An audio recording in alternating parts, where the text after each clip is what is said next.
Hello and welcome back. My name is Nate Guadani, and today I'm going to share with you the flying fish exercise. This is a really powerful movement to help open up your back, your spine, your shoulders. This can also help open up your posture and your breathing by releasing tension in your back. So let me show you how to do it. So take your balance bar, and it's really important as always that it's flexible and padded. A long wooden staff will not work. Fiberglass, it's going to be too hard. So make sure it's padded and flexible. And you also want to make sure you've done some warm-ups around your wrists, elbows, and shoulders as well before you do the flying fish. So this is kind of the middle of the warm-up sequence. So you take the balance bar behind your back, your palms facing forward. Make sure they're not facing palms backward, your palms face forward. Then you reach and lift up and let your arms come out as wide as possible. So you want them to be right below your shoulder blades, if that's possible for your body, if that's comfortable. Then you wrap your elbows in. Now, if your elbows are too close, and then you try to wrap your fingers around, this is going to be very difficult. The wider your elbows go out, the less pressure on your shoulders and your wrists, the easier it will be to wrap your fingers. So this is called the double vine grip. So if you're able to wrap all the way around and latch on there, that's the full grip.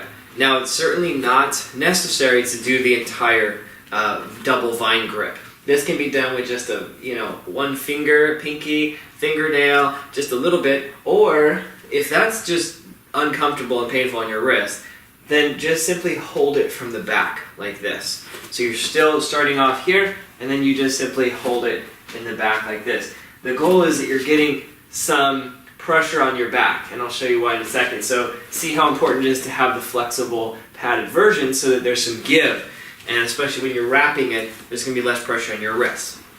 So once you're in position, either the double vine grip, a variation of it, or holding behind, you widen your stance, bend your knees slightly, and then you fold your spine slightly forward, and then begin a swimming motion. Okay? So let your neck relax so you're not looking up and craning your neck. You don't have to let it completely release, but somewhere around neutral spine. And you're circling here. Now, you want to feel it massaging and kind of palpating your middle back right under your shoulder blades there. That's why it's just as good if you wrap your hands behind you. You're still going to get that pressure and that massage in your back. Okay? So as you open up this area, just take your time and just make smooth circles. Keep a little bend in your knees so that your lower back doesn't hurt. And this can be done standing a little taller. I like to lean a little forward because it feels a little bit better. It massages a bit deeper into the middle back muscles there. Now, when you're ready to switch, go backward and reverse. Now, if you're doing this for a while and your wrists start hurting and they start to strain too much, just let them go. You can do it without them at all, or like I said before, just hold it from the back.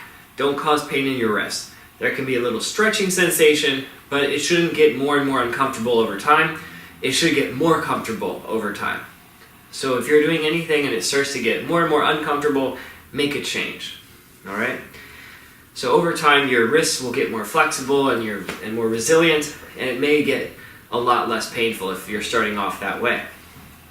So you're going both directions, and you're massaging this middle back area right under the shoulder blades, which is a really common area to hold tension and stress. Okay? So this is a really important area to access and to find relief.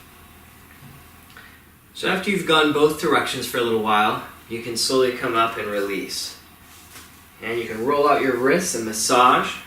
This can really help, even if you have pretty flexible wrists. Sometimes it can be sore afterwards. Okay? Now, if the 5-foot staff wasn't the right size for you, let me show you how to use the other ones. Now this one, unless you're pretty flexible in your wrists, I wouldn't necessarily recommend using the 4-foot or the travel bar. I think that for most people it's going to be too much of a stretch to wrap up properly here and to rotate. Now you can still hold it from behind, and that's quite comfortable. But I wouldn't try to wrap up the full double vine grip with a 4-foot staff unless you're shorter, if you're below 5 feet tall, if you're a teenager, if you're a kid, or if you just have very flexible wrists and they don't bother you at all, you might be able to do that. But a lot of people actually like to go a step higher and use the 6-footer. The reason why, first of all, it has a lot more flex to it, so you can see how much more flexible it is and how much more give there is. So that's going to translate to more comfort on your wrists and your elbows. So you're able to also go wider. So if you have long arms, if you're 6 feet tall, close to it, or taller, you're going to have longer arms generally. So having that extra space is going to be really perhaps essential, but at least going to be more easy. It's going to be easier for you. So wrapping it up or holding it from the back as you do the flying fish, that may feel a lot easier with a 6-footer. Okay? More flex, more length is going to equal a little bit easier time doing this exercise. So make sure you have the right size staff, and hope you enjoyed that. I'll see you next time.